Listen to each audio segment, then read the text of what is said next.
بسم اللہ الرحمن الرحیم۔ ایک ساتھی سوال کر رہے تھے کہ جو خانہ کعبہ شریف کا طواف کرتے ہیں اس کے چکر 7 کیوں ہوتے ہیں، 7 چکر کیوں ہیں؟ تو یہ تو اللہ اور اس کا رسول بہتر جانتے ہیں، لیکن اگر ہم سیرت کی کتابیں پڑھیں، قرآن کو پڑھیں، حدیث کو پڑھیں تو پتہ چلتا ہے یہ اللہ رب العزت کا بڑا پسندیدہ عدد ہے۔ ایک بات ہے کہ اللہ رب العزت کو یہ 7 کا عدد بہت زیادہ پسند ہے۔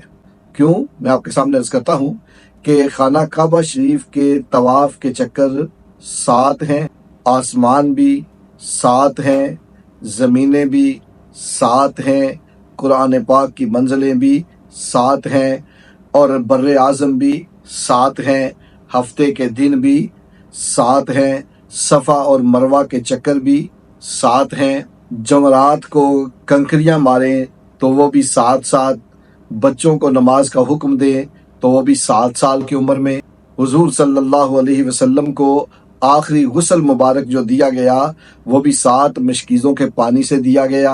اگر کتا برتن میں منہ مارے تو اس کو دھوتے ہیں 7 بار۔ جہنم کے طبقات بھی ہیں 7۔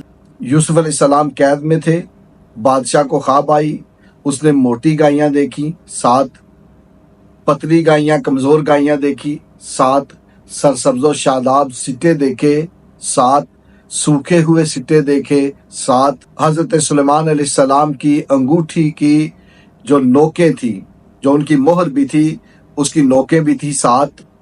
اونٹ کی قربانی کے حصے دار بھی ہوتے ہیں 7، گائے کی قربانی میں بھی حصے دار ہو سکتے ہیں 7، اور طواف کے چکر بھی ہیں 7۔ میرا وجدان کہتا ہے کہ اللہ رب العزت نے 7 کے عدد کو کثرت سے اپنی عبادت کا حصہ بنا کر اپنے محبوب صلی اللہ علیہ وسلم کی امت کو 7 عدد کی عبادتیں دے کر جہنم کے 7 طبقات سے بچانے کا ہیلہ بنایا ہے۔ تو اللہ رب العزت کی بارگاہ میں دعا ہے ہمیں بھی اس مبارک سفر، جس سفر پہ ہم احرام باندھ کر لبیک اللہم لبیک کی صدائیں بلند کرتے ہوئے اللہ کے گھر کا طواف کریں اور اس کے 7 چکر لگائیں، پھر 7 چکر لگائیں، پھر 7 چکر لگائیں۔ جتنی زندگی ہے اللہ رب العزت ہمیں طواف کعبہ کی، صفا و مروہ کی سعی کی، اور رمی جمرات کی، اور قرآن کی 7 منزلیں پڑھنے کی توفیق عطا فرمائے۔